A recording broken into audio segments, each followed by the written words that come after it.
This is Seedling, written by Craig A. Falconer, narrated by Stephen Barnett. Chapter 1 30 Years Ago. Shortly after sunrise on a planet known to its natives as Belantis, an annual solstice ritual was underway. Thousands of Belantans, bipedal and highly intelligent beings of no more than 3 feet in height, stood around a large statue of their autocratic ruler. The light of their sun would very soon line up perfectly with the statue, as it did every year, and Levesque himself was sure to make an appearance before his subjects. Although Levesque's insular whims ensured that Belantan society had no space program to speak of, worship of the planet's sun remained a cornerstone of everyday life. These traditions were many thousands of years old and long predated Levesque's birth. When that birth fortuitously occurred on a solstice like this one, however, the ruling house wasted no time in using the timing to their advantage. Successive poor harvests and technological stagnation had been threatening to erode the previously unquestioned power of the monarchy, with murmurs of dissent rumbling among the general population. Levesque's birth provided an opportunity for a reset, which his father, the previous king, seized with both hands. For the first time in Belantan history, succession came via abdication rather than death. Levesque was presented as a gift from above, and as a smiling child king he united Belantan society like no ruler had for many generations. The child grew into an unusually large adolescent, soon dwarfing his subjects at well over 4 feet tall. The citizenry considered this a natural result of Levesque's apparent divinity. It further added to his mystique, while his well-honed skills of oration made him able to connect with the masses more deeply than any of his predecessors. The honeymoon period never ended for the new king, who exercised power with an unfamiliar subtlety along with the more common ruthlessness. A skilled politician to boot, he was never scared to exaggerate a problem so he could look like a hero in solving it. Like other members of the ruling house, Levesque enjoyed a longevity that far exceeded the planet's average lifespan. While old age saw most Belantans die after 40 to 45 years, royal lifespans had been growing for many generations. Levesque's grandfather was the first to reach a century, only for the next in line to pass that milestone by a full 30 years. As with Levesque's unusual height, this longevity was believed to be a natural advantage bestowed upon the Belantan royalty. Many believed that Levesque, the chosen one among chosen ones, would never die. By the time his father died, Levesque himself was well over 100 years old. The fact that he appeared in no rush to have a child or even choose a wife added to the feeling that he saw himself as immortal. Already having lived through 3 generations, he was by now considered something of an eternal presence. The solstice being celebrated today was also the 149th anniversary of Levesque's birth. Such was the size of the gathering around his statue, it was difficult to see how it could be outdone by the extra special anniversary that would surely follow a year later. From his lavish royal palace, carved into a mountain overlooking the planet's largest settlement, Levesque gazed at the crowds through his vision-enhancing trinoculars. His central eye, the best at discerning detail in well-lit environments, focused on the sunlight's creeping position relative to his statue's crown. "Time is short," he boomed, croaking out the comment in a series of clicks and guttural sounds. The antenna-like growth in the center of his scalp straightened vertically like the tail of a frightened animal to emphasize his concern. "Why am I still here?" Behind Levesque, his longtime minder shuddered at the sharpness of his tone.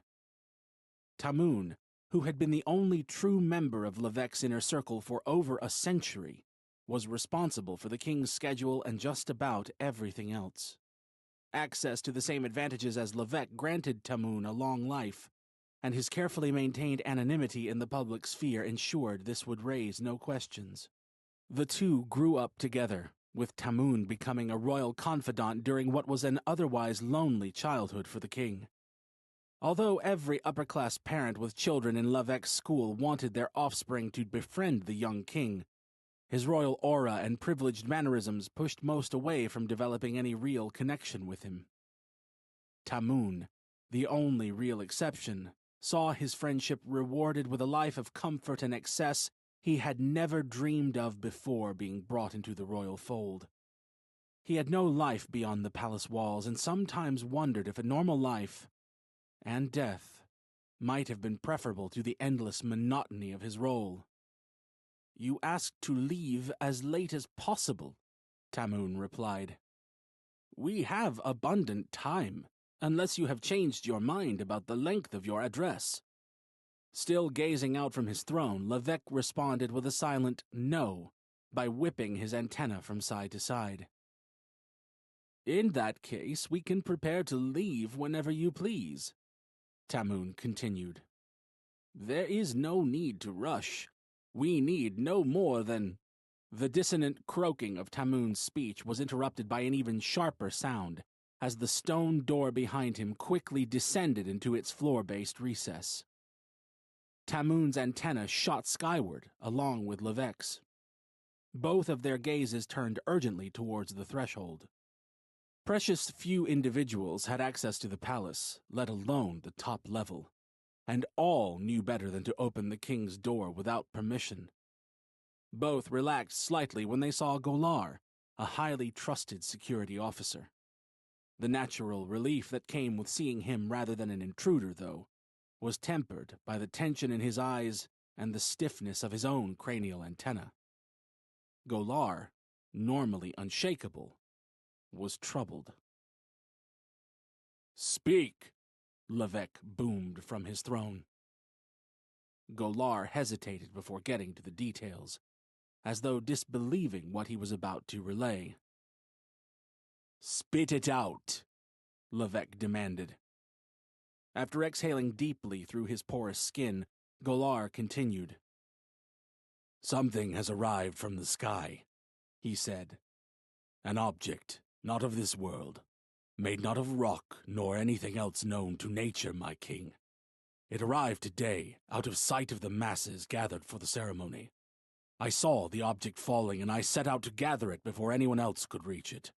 The landing was hard, but not explosive. The object is intact."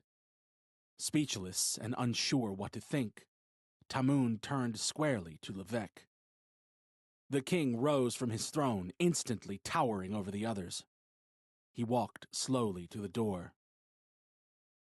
"Who else is aware of this?" he asked. "No one," Golar replied, his antenna shaking sideways in the Belantan gesture for no. "As far as I know, only I saw the object enter our world. I am certainly the only one who has seen it up close.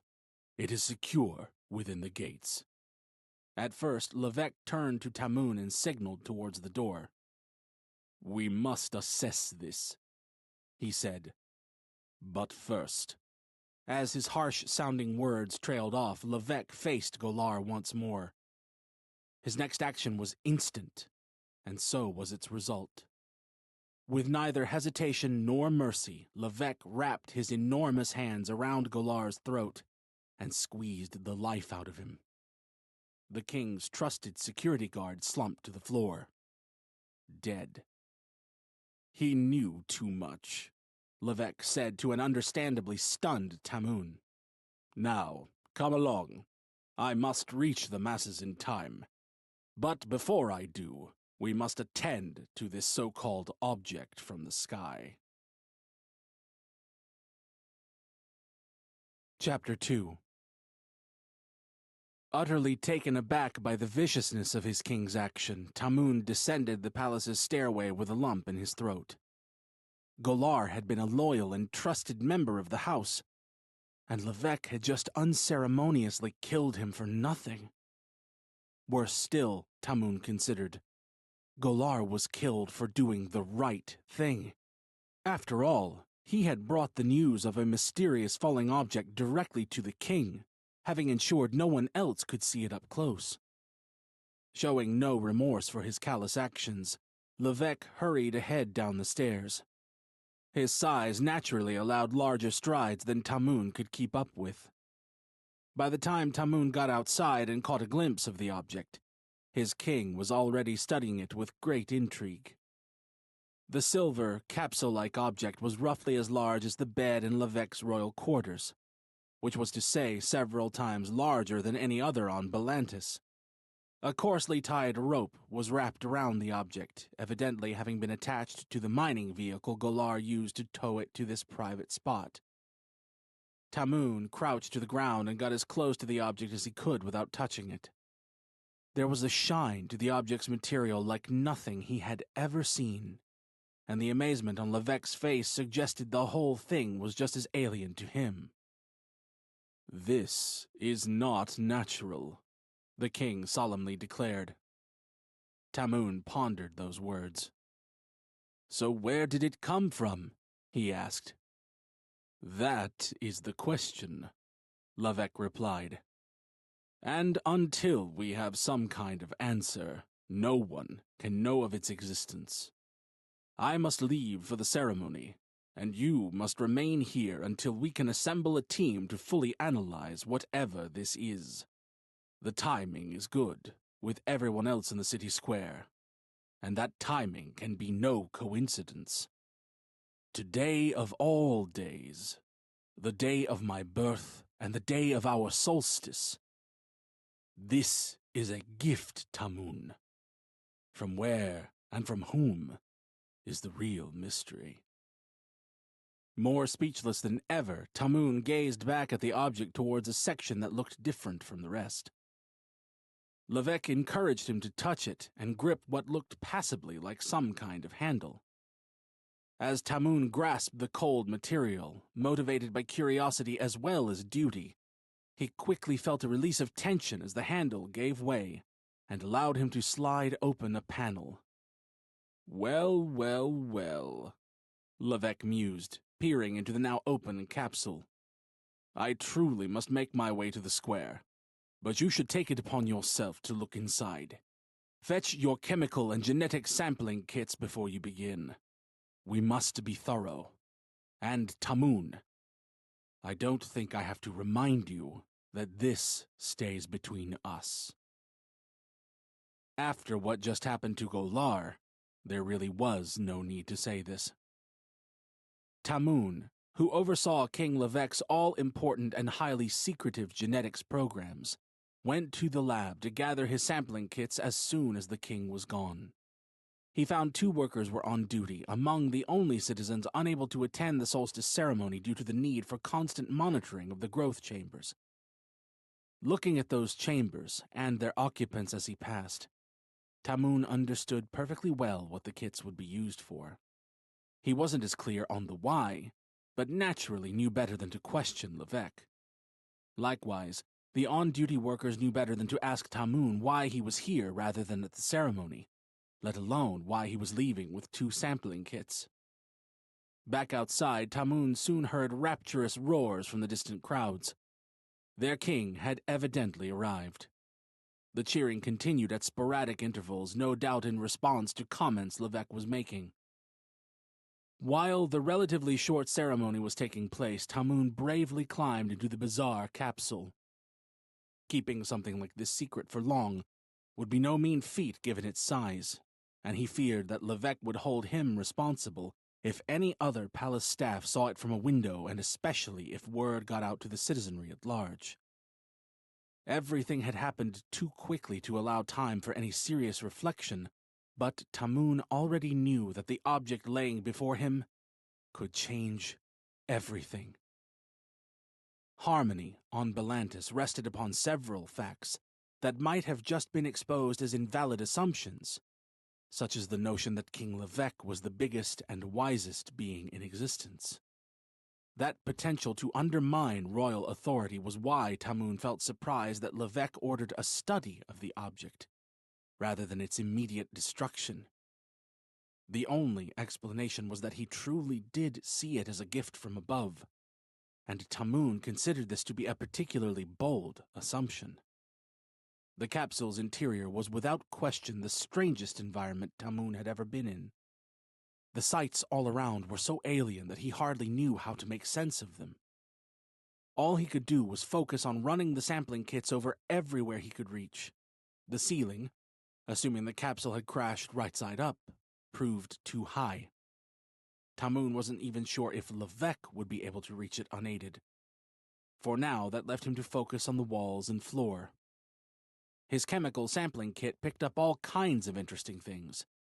But the real showstopper came when his genetic kit returned a positive discovery while scanning the floor. Within a few moments, things got even more incredible as the displayed result changed from positive discovery to viable sample. Tamun felt both of his hearts racing as the reality sunk in. There was a viable DNA sample in this capsule from beyond the sky. Chapter 3. Beyond the sky. Until today, Tamun had never even considered there could be anything beyond the sky. Belantis was the center of the universe, and its life-giving sun had sent King Levesque as a vessel of light to ensure continued prosperity. This was how it had always been, and how it would always continue to be. Or so he thought. Rattled by everything that was going on, Tamun sat down and analyzed the sample as much as he possibly could. This was limited by the powers of the sampling kit, far below what the instrumentation in the lab would allow, but still provided more than enough to convince him that nothing would ever be the same. Genetic manipulation was already a cornerstone of Levesque's rule, even more so than had been the case under his predecessors. A continued educational focus on genetics meant that embryos could now be grown like plants in artificial pods, cloned from DNA samples with no parental involvement. Combined with a prohibition on autonomous biological reproduction, which continued under the guise of controlling a plague of inheritable diseases, this granted Levesque total control of the planet's population. Under the surface, however, the motives for the massive investments in this research were even darker than this. Indeed, they were far darker than almost anyone knew. The initial leap and the continued extensions in life expectancy for members of the planet's royal house, and indeed for Tamun, since Levesque could barely function without him, owed everything to the genetics program. While most embryos were birthed and passed to an approved family after a standard period of artificial gestation, some were kept in the growth pods all the way to physical maturity. This method ensured that fully grown organs, free of any decay, could be regularly harvested and used to rejuvenate the planet's upper classes. A growth hormone, whose potency was amplified by the chemical mixture used to grow the embryos, had also been isolated. Unbeknownst to almost anyone on Belantis, childhood access to this hormone, rather than anything innately divine in his nature, was responsible for Levesque's unusual size. Even more incredibly, however, a previously unknown biological secretion was now routinely extracted from the growth pod's liquid and used by Levesque and his hand-chosen few as a bona fide elixir of youth. The upper classes died older than they used to, but still aged along the way and rarely past 50. This contrasted with Levesque and Tamun, who didn't seem to age at all. Trial and error over the course of a few generations, during which time Levesque's predecessors lived progressively longer lives, had led to an understanding that it was necessary to consume a small amount of the liquid every week. And since each embryo produced only a small amount of the secretion in the 8 years it took to become fully grown, 2 pods had to be harvested every week just to keep Levesque and Tamun sufficiently supplied. The Belantan individuals who emerged fully grown had functional muscles and physical senses due to the careful processes that had been perfected over the years. They were, however, intellectually stunted. That was, in fact, a significant euphemism, and many struggled even in their roles as manual laborers in the planet's many mines, where Levesque indifferently put them to use. Tamun regularly felt torn by all of this, and was only able to continue in his work and his elixir regime due to Levesque's insistence that it was all for a good cause. He insisted that Tamun was a unique genius whose work was going to benefit society in ways he couldn't yet see, and that doing whatever it took to ensure his life of service continued indefinitely was the opposite of selfish. In moments and discussions like those, Levesque's skills of oration and persuasion really came to the fore. And while Tamun was intellectually gifted, he was also socially naive and more than a little gullible. In reality, Levesque needed Tamun for his own ends, and that was all there was to it. When Levesque returned from the ceremony in his honor, he looked even more energized than when he had left. "Of all days," he said, "it came today, Tamun. It came for me, for us, and it came today. Now tell me, what have you found? Anything viable?" Tamun turned his entire sampling kit around so Levesque could see the device for himself. The king's cranial antenna curved in an unconscious display of glee. "I knew I could count on you," Levesque stated. "And look around, Tamun. Look at the size of this capsule. Not even I can reach the top. Just look at these surfaces, the sheen, the grooves. There is no telling what we can learn by studying this technological marvel. But just think about what we can learn by studying the brain of the being who created it. The being who sent it here to us on this most glorious of days." "So you're really going to use this DNA sample to clone whoever built this? A being from another world?" Levesque reached out and placed his six-fingered right hand on Tamun's shoulder. "Well, my dear friend, I'm not going to do it. After all, you are the expert." Chapter 4. Present Day. In the 30 years following an alien capsule's landing on Belantis, which remained entirely unknown to the planet's general population, King Levesque was heralded more loudly than ever for ushering in a new age of technological development. Public support for Levesque's rule remained total, even when no security guards were listening in on private conversations. Careful study of the object had led to countless breakthroughs in the science of materials and other fields, and only a select few senior workers knew the source of the sudden leaps. Fewer still knew anything about the project that had both intrigued and frustrated Levesque more than any other. He never expected it to be easy to clone an alien being from a sample of DNA found inside the capsule, but he had certainly never expected it to take as long as it did. His longtime minder, Tamun, had devoted himself entirely to the project. Although it was Levesque who pushed him into it, after a while the king intervened when he saw Tamun exhibiting a level of sleepless obsession that didn't seem sustainable. The first few years were hard, with progress slow and initial attempts to grow a viable alien being falling at various hurdles. The only silver lining for Tamun was that incidental discoveries made in the course of his accelerated research had led to improvements in other areas. One such example was a 4-fold increase in the concentration of the potent elixir that prevented cellular aging.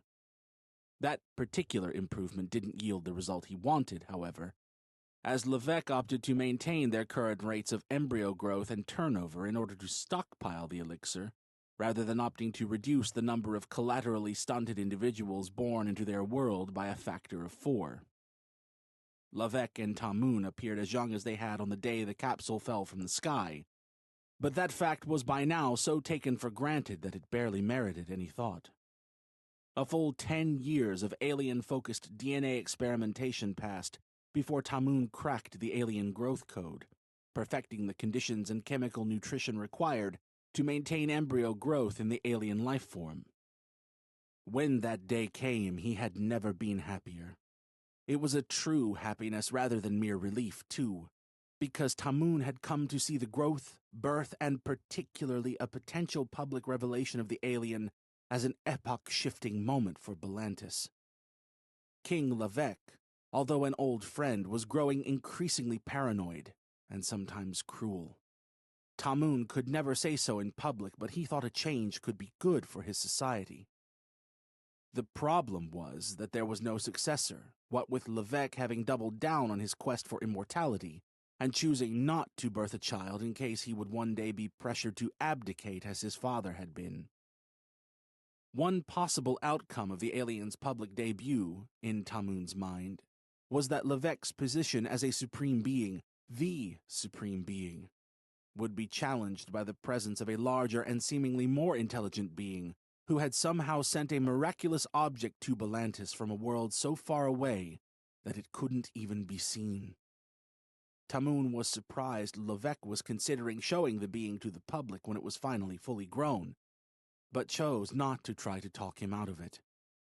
There was no clear plan for what would happen when the alien was ready, or at least not one that had been shared with Tamun.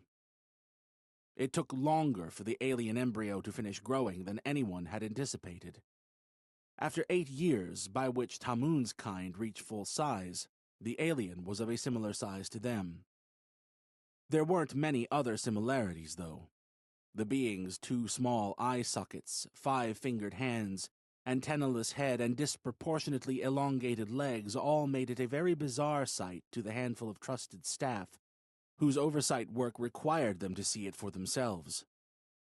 Long after the 8th year, the alien continued to grow.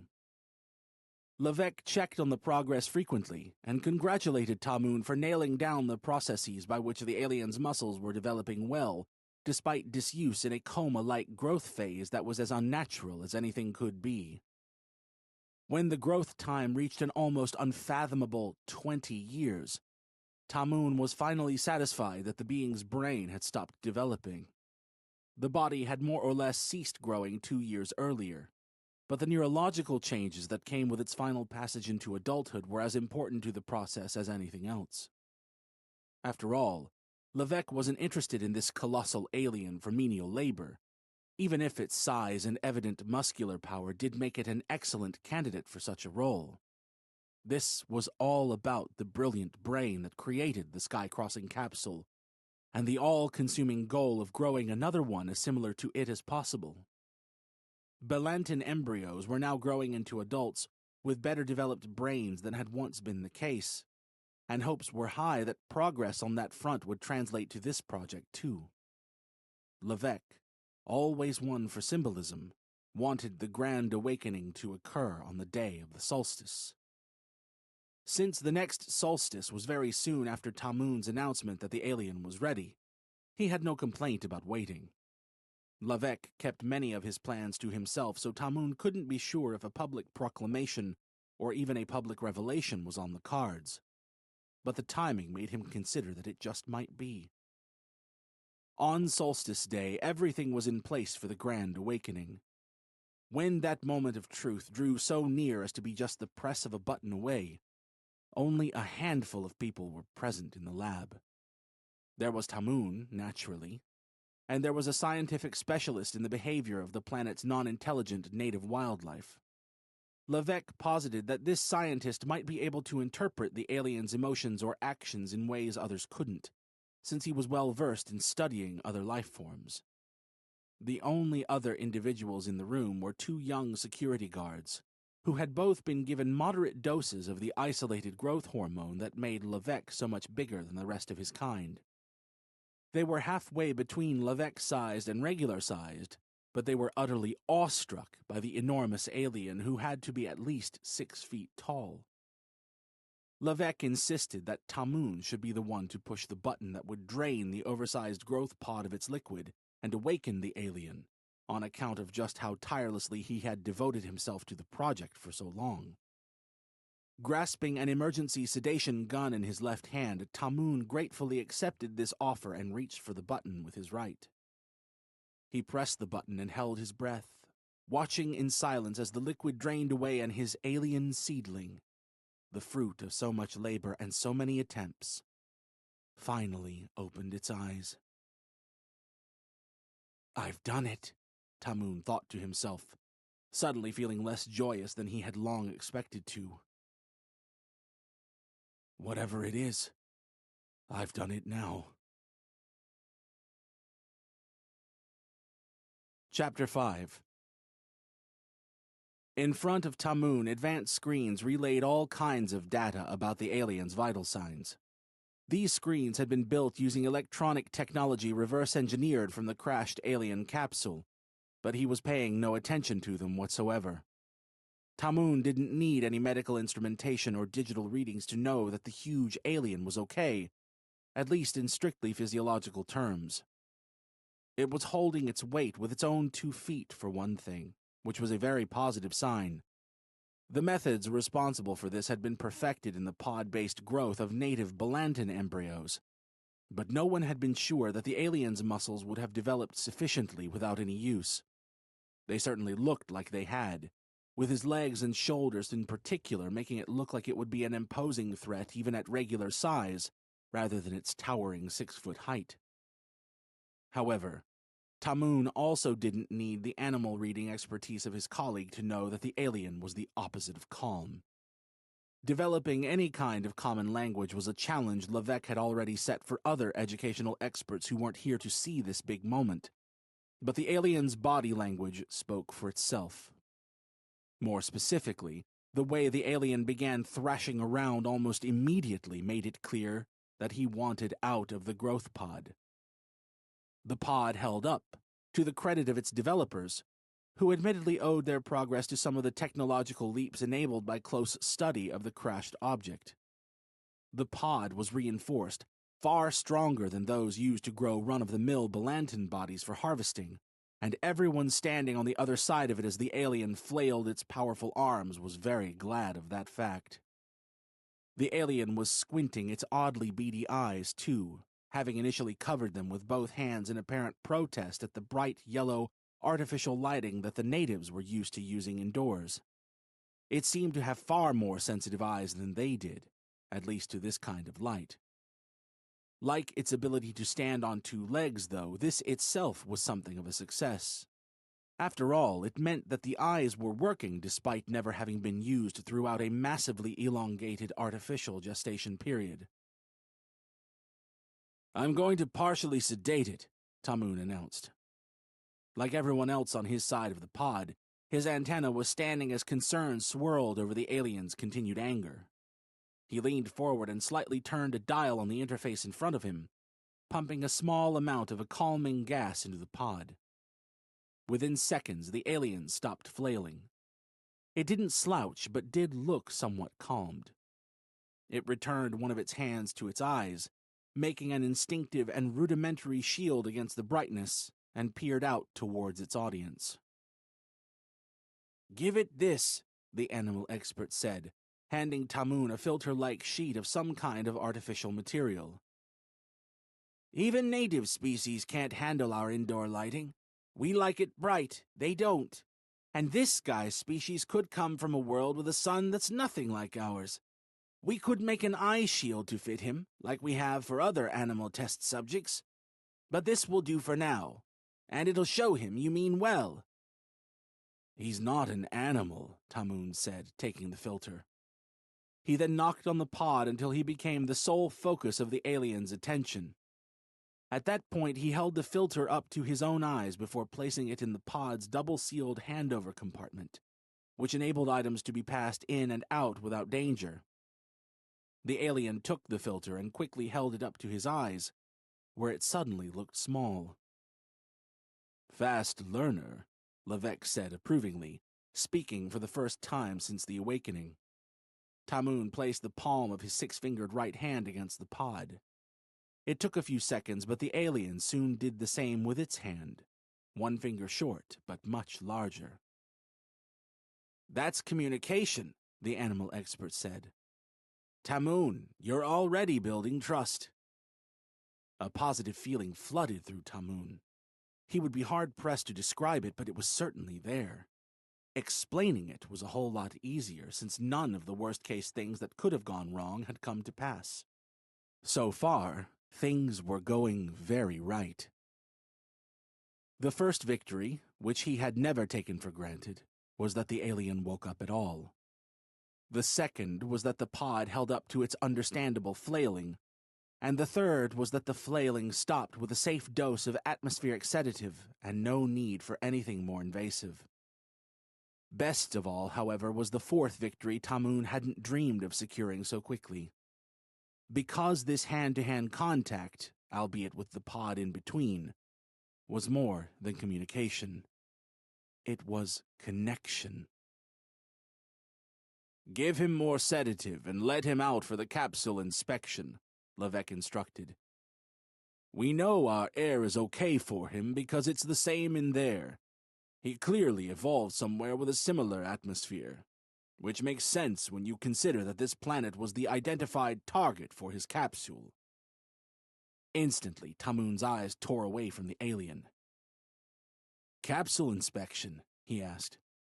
Levesque held his eyes. "Our scans found a hollow compartment. We don't know how to open it without damaging whatever could be inside, but he might." "And you just didn't want to tell me that?" Tamun replied, so irked that he spoke to the king in a tone he would never normally dream of. Levesque didn't seem to take notice. "You were fully focused on this, Tamun. The discovery was recent, like so much else enabled by our study of the capsule. It's inside, of course, and he won't leave this building. You will have your sedation gun, too, in case he acts unexpectedly. Your work has gotten us to this point, but this point is not where we stop. We are going further, and the inspection is happening with or without you." Tamun looked back at the alien and hovered his hand over the release button, slowly lowering it and pressing down. "I'm in," he confirmed. Tamun sounded calm as the alien wasted no time in stepping out of its pod and looking directly at him, with the safety of the reinforced pod a mere memory. His upright antenna, however, was a telltale sign that he was anything but calm on the inside. Chapter 6. Tamun felt his three eyes unshakably locked on the alien's too, watching closely as the being took its first tentative steps out of the pod. He had absolutely no idea what the creature had to be thinking.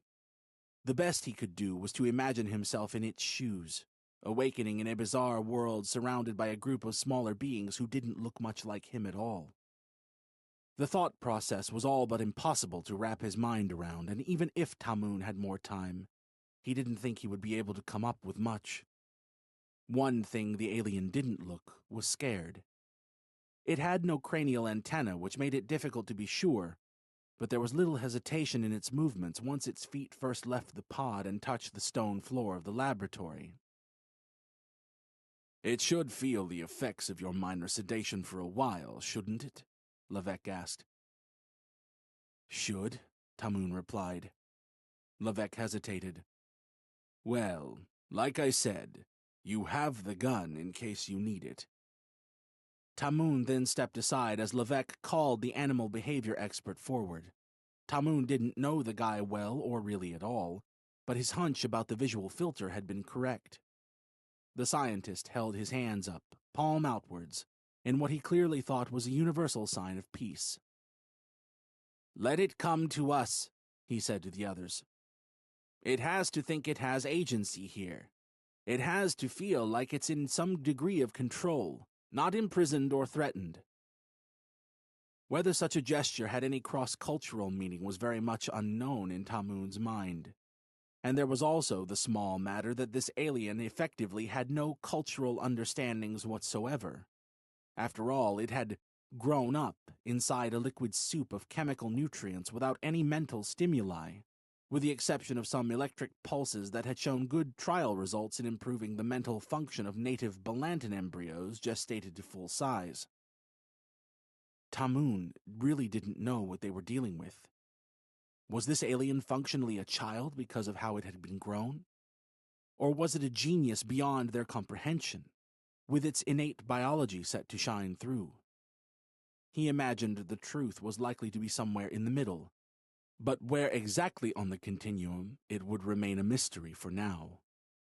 One question was answered when the alien raised its hands to mimic the scientist, and from that point no one had any doubts that it was not only capable of consciously mimicking their movements, but also willing to do so. "My king, I will guide it to the capsule if you would be so kind as to lead the way," the scientist said. "Tamun, stay behind me with that gun pointed right at it, okay? The guards will flank you in case anything goes wrong." "It won't," Levesque stated very flatly. "If it was going to, it would have by now." While there was a large degree of hubris in this view, it was one that Tamun broadly shared.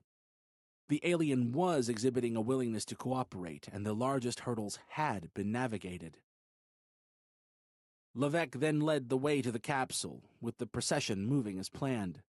It took a few attempts for the scientist to successfully communicate that he wanted the alien to walk behind him, but it did so as soon as the message got across. Slowly and steadily, they walked the short distance to the study room where the object was housed. The alien turned around a few times, studying its surroundings with the aid of the light filter. Each time, Tamun fought the urge to raise the sedation gun and fire in premature self-defense. It got easier with each instance. Once inside the room, the scientist stepped into the capsule and beckoned the alien to follow. Understandably, it took more convincing to enter this confined space than it had to exit the growth pod. The alien eventually stepped inside when it understood exactly what the scientist was requesting: that it place its hand near the spot on the floor where advanced scanning techniques had detected a hollow area. "Don't come out," Tamun called. "It might think you're trying to trap it." The scientist silently signaled his understanding, standing beside the alien as it crouched down to touch the all-important spot. While Tamun did his job of holding the sedation gun ready, the alien looked very intrigued by whatever it was touching. "Its fingers could be more sensitive than ours," the scientist reported with interest. "It seems to be feeling something. Yes, definitely. My king, could we dim the light out there so its eyes can look closely without the filter?" King Levesque gave the order to one of his guards, who immediately did as he was asked. The alien just as quickly reacted, lowering the visual filter and beginning to explore the point of interest with both hands. Only a matter of seconds later, a clicking noise punctured the otherwise silent air, and a hidden compartment opened. Evidently, the alien's sight was better attuned to the inside of the capsule than the Belanton's, and its powerful hands were likewise more adept at the pushing motion required to engage the opening mechanism. Given that the capsule and everything in it was a creation of the alien's race, this was no real surprise to anyone. "There's something in there," the scientist announced right away. Tamun's ears perked up. Because whatever it was, he simply had to see. Chapter 7. "Get the alien out," Levesque boomed in response. "Don't let it see." The alien turned in reaction to Levesque's raised voice, which Tamun quietly suggested he should try to keep at a lower volume. Tamun was concerned the alien would be spooked, but he was even more curious about what exactly Levesque expected to be in the compartment, and why he didn't want the alien to see it. Regardless, the scientist kept his cool and stood upright, thinking on his feet to smartly direct the alien's attention to another part of the capsule, and making it think there could be another compartment to open elsewhere. Tamun couldn't help but think this would all have been smoother if Levesque had shared his full plans up front, so everyone involved could have discussed these kinds of obvious eventualities. That just wasn't the way the king operated, though, with his paranoia ensuring that he tended to keep things as close to his chest as possible, even when it wasn't the wisest course of action. While the alien searched for another compartment, the scientist reached into the one it had already found and removed a handful of items. Tamun, eagerly positioned at the threshold of the capsule, couldn't resist stepping forward to look. One of the items was a metallic plaque engraved with various symbols. It looked to be made of a similar material to the capsule itself, while the other was a harder piece of material. What seemed to be its backside was mirrored, while the front had an image printed on it that showed 5 aliens in bizarre garments. Tamun got a better view of the printed image, in which one of the aliens looked exactly like the newly released clone. Evidently, it was the alien whose DNA was discovered in the capsule. "What does the message say? Can you make any sense of it?" Levesque asked the scientist. Tamun turned to him in surprise. "How could he possibly make sense of it?" "He's been working with a team of linguists. Tamun, there's a lot you don't know about our planet's history. Sacred knowledge has to be carefully guarded, and passed down only among those with whom it can be trusted, and to those who need to know. What counts on this subject is that there are ruins in our oceans, of bygone civilizations who carved images on rocks and built towers not much smaller than our own. Our ancestors were smaller than us, and their bones have nothing in common with this creature. I want to stress that this creature is undoubtedly from another world beyond the skies. But we have experience in decoding unknown symbolism. You see, our companion's work is in studying extinct Belantan cultures as well as our planet's current animal life." Surprise was now too weak a word for what Tamun was feeling. For Levesque to have kept truths of this significance from him for so long, after how unquestioningly loyal he had been throughout everything they had experienced, was a kick in the teeth like no other. "Some of it seems very clear," the scientist stated, taking Tamun's attention from his understandable anger and back into the core issues at hand.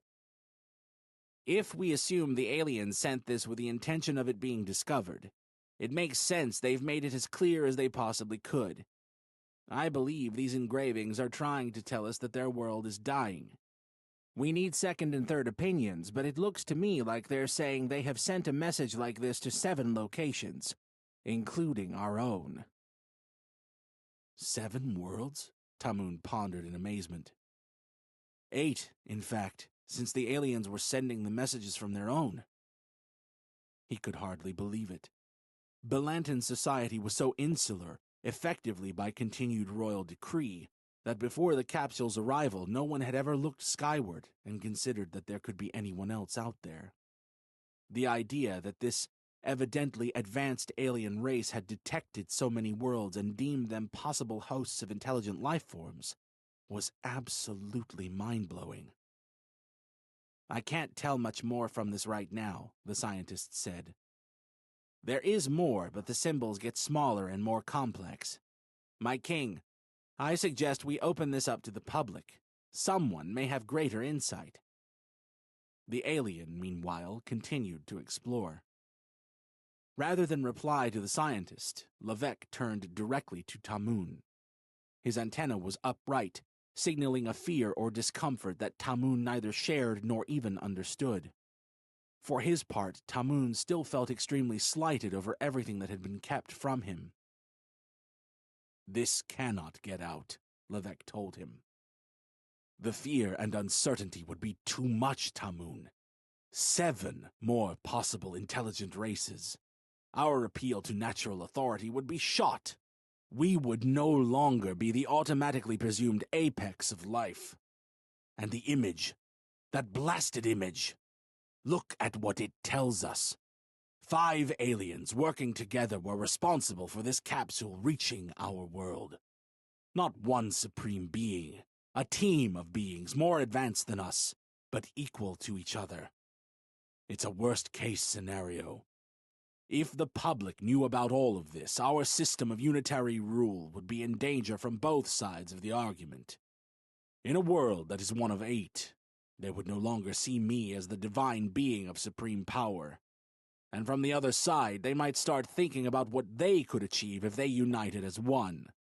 Our position, I feel that this is too big to suppress, my king," the scientist dared to interrupt, breaking away from the pattern of total deference he had shown so far. His antenna stiffened, betraying the natural fear that came from questioning the king's wisdom in any way. The importance for our people and our world is too great. Forgive me for speaking out of turn, but my conscience cannot allow me to leave this unsaid. I am glad you made your feelings clear, Levesque said. Now, lead our alien helper back to the pod, why don't you? We have what we need to move forward from here. We can talk about it when he is safely contained. A new tension filled the air, but the scientist got to work on his task. He asked the guards to turn up the brightness of the lights within the capsule, where they had been installed to aid in its study, so they would be brighter than they were in the room outside. This made the alien uncomfortable and less keen to hang around. Following the scientist's lead, it stepped out.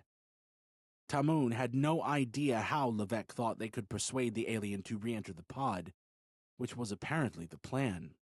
A public appearance seemed out of the question now that Levesque was so troubled by the implications and potential societal effects of the truths that had just been illuminated. But what was going to happen next remained a mystery. For a few moments at least.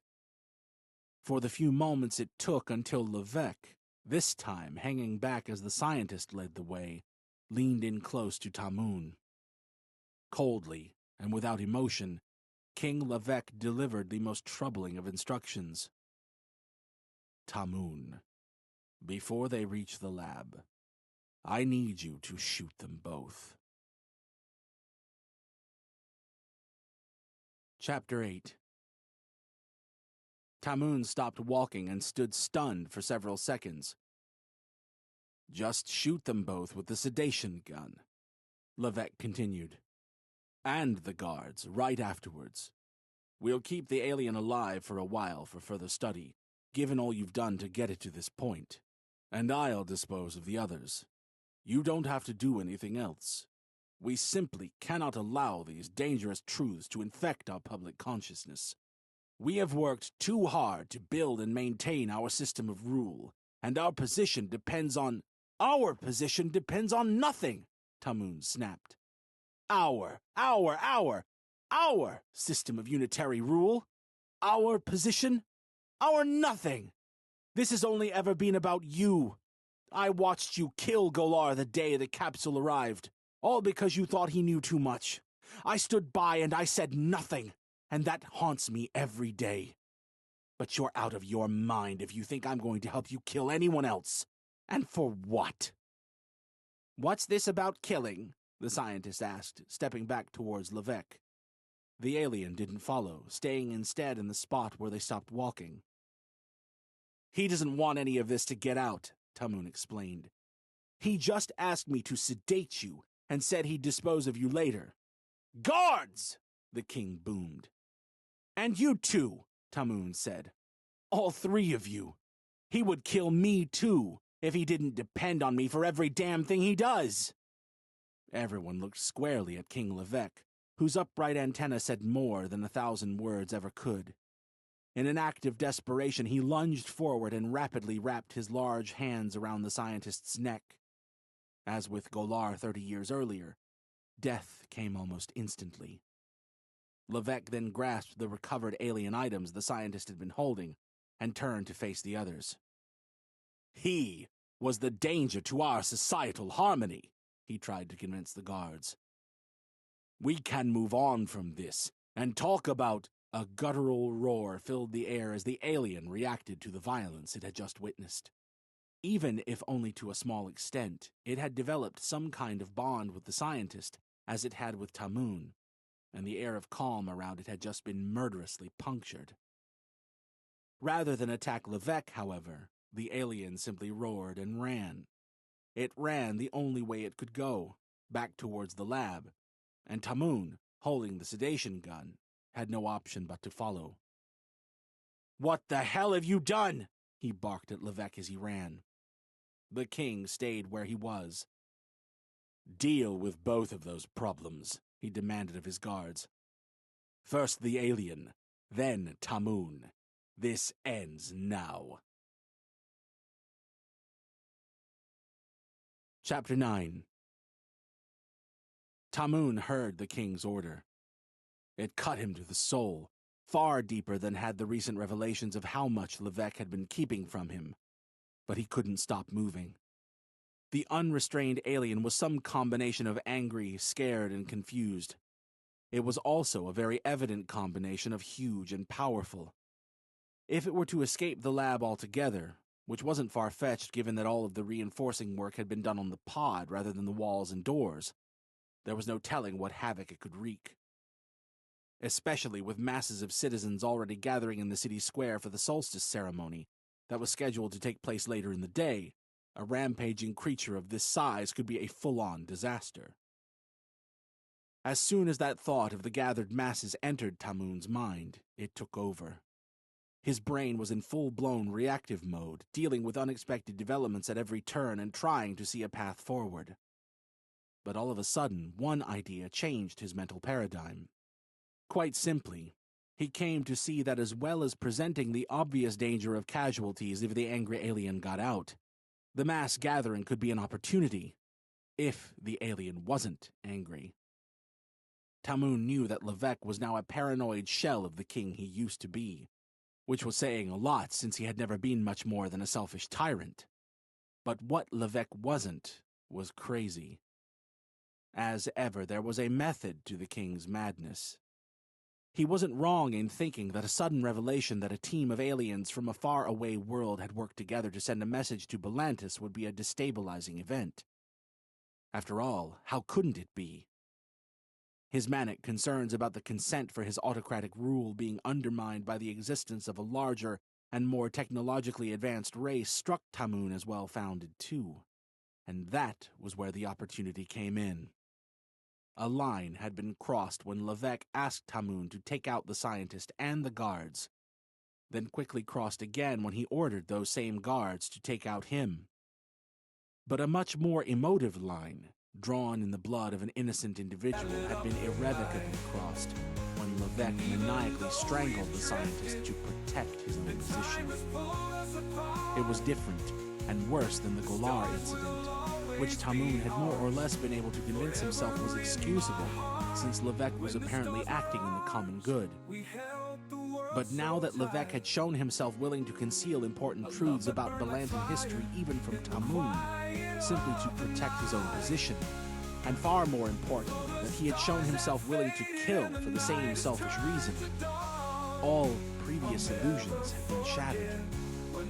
The king was a callous, murderous, self-serving tyrant. And as that realization sunk in for Tamun, the king's confidant for more than a century and a half, another realization followed right behind it. The king's time was up. Levesque had to go, and Tamun was the only one with any chance of ensuring a peaceful transition of power. It wouldn't be easy, and the very thought had his antenna standing straighter than ever, but he had to try. "Guards!" he boomed. "Grab everything from Levesque's hands and come with me! If you kill me, you'll be right behind! We have one chance, but it has to be now!" Chapter 10. Tamun continued forward after the towering alien, following it towards the lab. He heard raised voices from behind and then loud footsteps, at which point the two guards appeared complete with the items from the capsule's hidden compartment. That message from another world, and that image of a group of cooperative aliens did have the potential to be as world-shattering as Levesque feared. But this was not necessarily a bad thing. After all, in a world where one individual had ruled by autocratic diktat for well over a century, and where biological reproduction was banned, was a shattering of the status quo really something that anyone besides the dictator should be scared of? Tamun took hold of the image, receiving it from the guards. They had clearly seen enough sense to know that Levesque had gone off the deep end, and was no longer someone whose orders they should follow. There was no coming back from that, Tamun imagined, since a rule as centralized as Levesque's demanded total obedience at all times, not least from his security staff. Now that the paranoia that came from ruling and indeed living for longer than any individual should had led the king into an avoidable spiral of terrible decisions and reckless acts, his bubble was well and truly burst. "Hey!" Tamun yelled, calling towards the alien as it smashed its way around the lab in search of an exit. When it glanced over, it caught sight of what Tamun was holding towards it, the rear side of the image, which was a crystal-clear mirror. For the first time, the alien caught sight of itself. Tamun then quickly flipped the object around so that the alien was looking at the front, which showed 4 other aliens alongside the original twin from whose DNA it had been cloned. Flipping back and forth a few times to hammer home the message, Tamun focused on the alien's eyes as it studied the image and its reflection in turn. After Tamun settled on holding out the mirror, the alien eventually looked away and met his gaze. It extended a hand, peacefully, requesting the item. Tamun handed it over. "Nice work," one of the guards said, impressed by how effectively Tamun had calmed the alien. "But what now?" "We take this guy out to the city square and tell the public everything," Tamun said. The guard's antenna shot up. "The king is already on the way there. He ran out immediately when we turned. No one is going to believe us over—" "Believe?" Tamun interrupted. "This isn't his word against ours. You wouldn't have believed he was as heinous as he is if I had only told you about it. But you do believe it now because you saw it with your own eyes. We're not going to tell everyone about the alien. We're going to show him. And if Levesque is already there, all the better. His tyranny ends today, and I want the world to see it happen." "So how are we going to get this thing to come outside and stay beside us?" the other guard chimed in.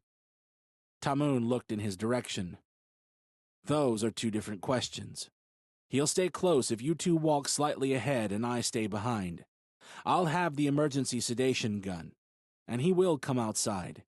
Now that he knows there are others like him, and especially now that he knows it because of us, I think we're good." Actions spoke louder than words, however, and in the spirit of showing rather than telling, Tamun got the alien's attention and pointed to the beings in the image. He then took several steps towards the doorway and pointed back at the image. Implying like this that the alien could see its own kind again by following along wasn't the most honest thing Tamun had ever done. But in the moment he felt like the ends justified the means. He felt sorry for the alien in a way he hadn't expected to. Perhaps because of how similar to his own kind some of its mannerisms seemed, despite the obvious and manifold physical differences. The evident longing it felt for company was very relatable, though. The alien followed Tamun's lead and then fell into the formation he desired, stepping behind the guards as they left the research compound. No one else was around, what with it being the day of the annual solstice ritual. Indeed, the group immediately heard a rapturous roar, indicating that the king had already arrived at the very nearby city square. The alien turned towards the sound. When it looked back, Tamun was pointing again at the image of the 5 united alien teammates. This once more calmed the alien, who gladly headed in the direction of the sound with its 3 chaperones. What would happen next was anyone's guess, and Tamun could only hope he wasn't about to cause more trouble than he could imagine. The stakes were high, with the harmonious future of his entire society quite literally on the line. There was no telling how things would play out. But if seeing was believing, then the truth was about to hit Belantis like an object falling from the sky all over again. "We're already almost there," Tamun told the alien. It couldn't understand his words and seemingly believed it was going to see some members of its own kind, but Tamun tried to ease his own consciousness with thoughts that he wasn't lying. Truth was a complicated thing, and he was setting out to deliver as much of it to the general public as he possibly could. He would have had no good news to share with the alien if he could speak in a language it understood. But Tamun felt that the message he was about to deliver to his own people, as massively and perhaps recklessly destabilizing as it might prove, could ultimately be an empowering one. Reaching freedom from tyranny wouldn't be easy, but it was worth a shot. Chapter 11. There was no time and no opportunity for stealth. Indeed, there was no grand plan beyond the simplest of all: show up and tell the truth. Now that the presence of an outsider had so quickly led to developments exposing King Levesque for his true self, and now that the image of its kind's cooperative nature had shown that it was possible for a team to achieve great feats rather than for everything to rest upon one supreme leader, things felt different. Now, Tamun couldn't help but wonder how different life on Belantis might have been if show up and tell the truth had been a mantra by which he had always lived. He had kept countless big secrets over the years, on everything from the nature of the genetics program to what happened to the well-liked Golar. In every case, he had fallen for Levesque's fast-talking assurances that it was for the greater good, only for the clarity of hindsight to show that up for the nonsense it was. As the unlikeliest of foursomes made their way across a wide open space towards the crowd gathered around the large statue of King Levesque in the city square, all it took was one member of the crowd to point and yell something about the incoming giant for everyone to turn and look. Many fled, but the crowd was dense enough that most couldn't have escaped even if they wanted to. Tamun soon saw Levesque standing on the statue's plinth and encouraging his citizens to push forward against the arriving group. Tamun didn't know what Levesque had told everyone so far, but he knew that none of them were following the order. "Look at what he has kept from you!" Tamun yelled as loudly as he could, bringing an instant hush to the crowd as he gestured at the alien. "Ignore this ingrate!" Levesque boomed, similarly choosing to address the crowd rather than his longtime minder and latest obstacle. "He secretly created this abomination in a laboratory that I did not know—" "Bullshit he did," one of the guards spoke up. Tamun glanced at him approvingly. In doing so, he also caught sight of the alien, who must have been disappointed to see none of his own kind, but who really only looked angry at the focus of his attention: King Levesque. Levesque killed the scientist in front of him, Tamun figured, and they had been bonding fast. This guy is going to hate Levesque almost as much as I do. "He came from the sky," Tamun revealed, still moving towards the crowd while gesturing to show that he wasn't scared, and they shouldn't be either. "There are other worlds, and other intelligent races. Ours is not the only world full of life, and it may be one of many." As expected, this elicited widespread gasps from the crowd. 30 years ago, an alien capsule landed on our planet, Tamun went on. The sudden advances we've made in materials science since then all came from studying the technology built into it. But more than that, we found a sample of DNA. We tried to clone the being responsible for the capsule, because we knew someone capable of making something like this had to be incredible. Their brain had to be something we could learn from, just like their capsule was. We failed, over and over again. Through trial and error, and refinement after refinement, we eventually succeeded. And today he was awakened. But today we also learned that he wasn't an incredible supreme being responsible for creating the capsule. Because today he led us to this image, which was secured inside it. Tamun held out the image. Only those nearest could see it, but the crowd as a whole shifted slowly in its direction. "Ignore this nonsense," Levesque ordered the crowd, but few were listening. "I have delivered peace and prosperity, acting in your interests every step of the way. Who is this traitor to claim otherwise?" "I'm not claiming anything," Tamun said. "The presence of this alien speaks for itself, and so does this image. Everyone, look at this team of equals. A team of equals built the capsule and sent it here. If a capsule left Belantis for another world, whose picture do you think would be inside it? A team's or a dictator's? Everyone turned to Levesque and then back to Tamun, who continued. Exactly. The question answers itself. But the bigger point is that a capsule hasn't left here for another world. And maybe our system of worshipping one supreme leader has held us back from achieving such things. King Levesque didn't want this truth to get out today, because he knew it would harm his position. He is held up as special among us, but his primacy is defeated as soon as we realize that we are not special among others. We are part of a vast tapestry, not the be-all and end-all. No one intelligent race is all-important in the context of a broader collection of planets, just like no one individual is all-important in the context of a broader collective of equals. We may be smaller than King Levesque, but we can band together to form a fist and a heel far larger than his. He fears what we can become when the truth illuminates our potential. That is why he has strived for so long to keep us in the dark. Us, a member of the crowd yelled. You're not one of us. Tamun had no immediate comeback to that. But more pertinently, he didn't know what to say next. With the crowd still listening, not turning on him, but also not yet visibly turning on Levesque either, Tamun had a feeling he had to get more specific about the lies the king had been feeding his subjects for well over 100 years. He had to get less abstract and more explosive. Tamun still held the emergency sedation gun in his hand and knew he could shoot it at Levesque at any time. But that wasn't what this was about.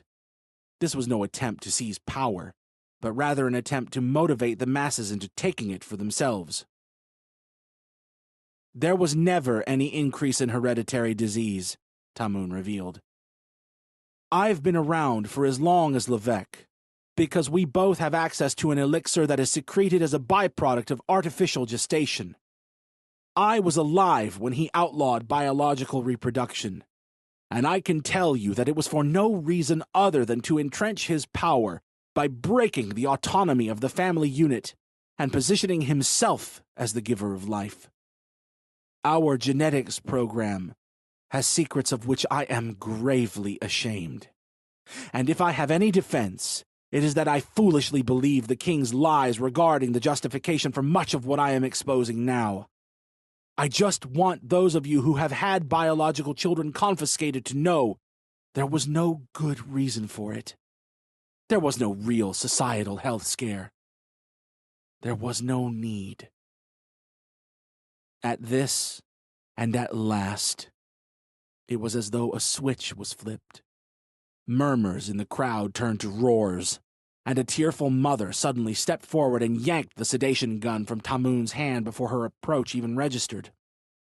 Just as quickly, she dashed forward and fired at Levesque, registering a clean hit that sent him first to his knees and then writhing to the ground as his body rolled from the plinth with a thud. Both literally and figuratively, the king had fallen. Chapter 12. As a section of the crowd moved in around Levesque, who was stunned rather than dead, Tamun sent the 2 guards beside him to carry the fallen king out of the area. With someone already having shot him with the sedation gun, which she handed back immediately, Tamun wanted to avoid any further violence. That wasn't what this was about. Belantis had seen enough killing for one day, and indeed for all days, and it was time for the just rule of law to take over from the whims of a supreme leader. Several individuals began climbing the plinth and attempting to knock down the statue of Levesque that stood above it. The statue was large but not colossal, and Tamun saw an opportunity in this moment to decisively convince the public that the alien, whose future was very uncertain, was nothing to fear. Tamun ushered it forward, and then climbed the plinth himself, gazing at the alien with wide eyes as he pressed his hands against the statue. The alien followed, continuing an established pattern of communication, and stepped up to do the same as Tamun. With a fair degree of effort, but not too much difficulty, the alien decisively toppled the tyrannical dictator statue to deafening roars from the approving crowd. He then quickly climbed down, leaving Tamun in the limelight. The crowd continued to roar and cheer, displaying their gratitude that Tamun had exposed the truth and facilitated a peaceful revolution. "A new king has risen!" someone yelled. The supportive cheers that followed lasted until Tamun's antenna began flicking from side to side. "No," he said, addressing the suddenly silent masses. "Don't you see? We have to unlearn this idea of putting someone on a pedestal above all others. We have to stop idolizing one individual and corrupting them with the absolute power that brings. I knew Levesque when he was a child, and he was far from the paranoid tyrant he has become. We must not keep making the same mistakes. We must spread power amongst our collective, and spread knowledge too, rather than operate under layers of secrecy as Levesque did for so long. I learned things about our planet today that he has kept from me for over 100 years. He has kept everyone in the dark about everything besides their own specific field of work.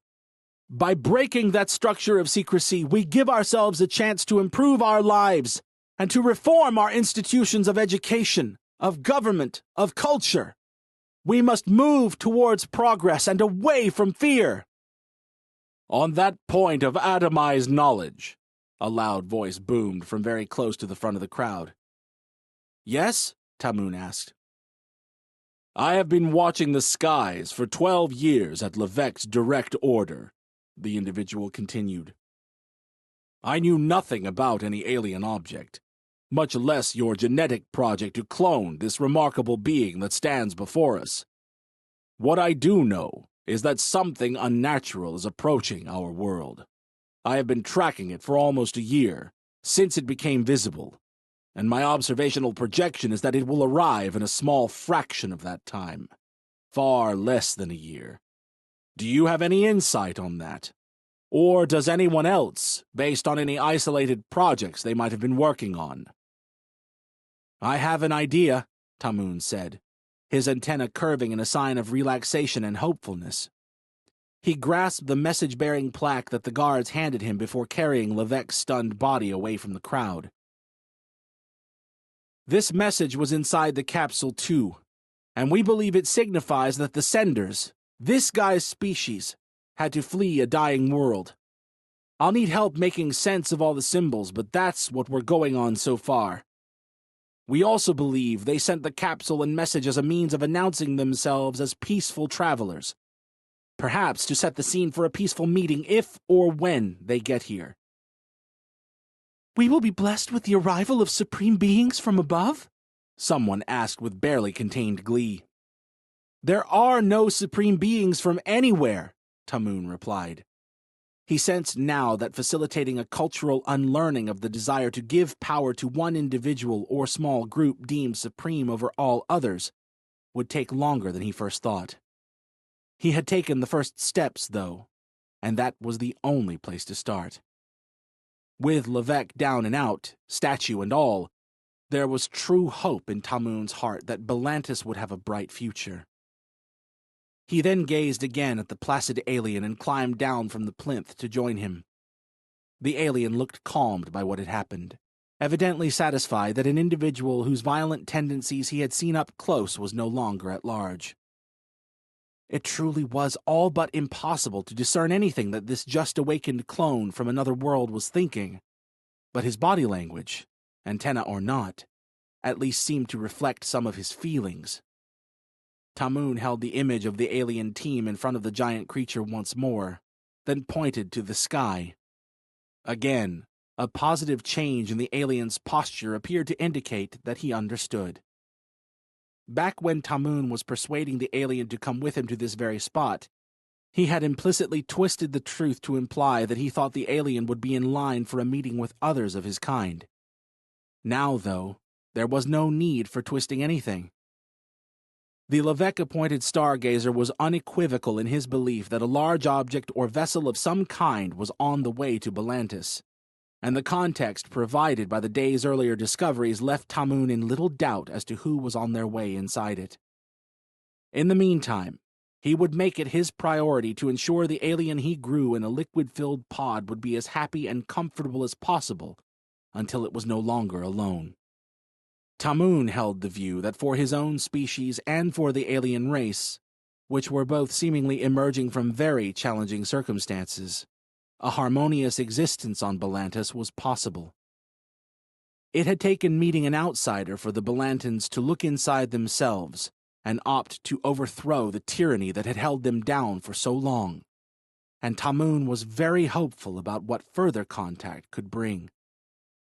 Free from the suffocating shade of a supposedly supreme leader, and with a team of starfaring equals on the way, Tamun believed one thing more than any other.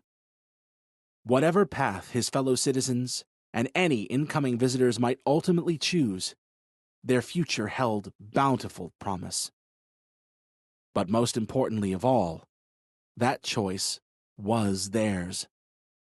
The future, whatever it might be, was theirs. Thank you for listening to Seedling, written by Craig A. Falconer, narrated by Stephen Barnett. Text and production copyright 2023 by Craig Falconer.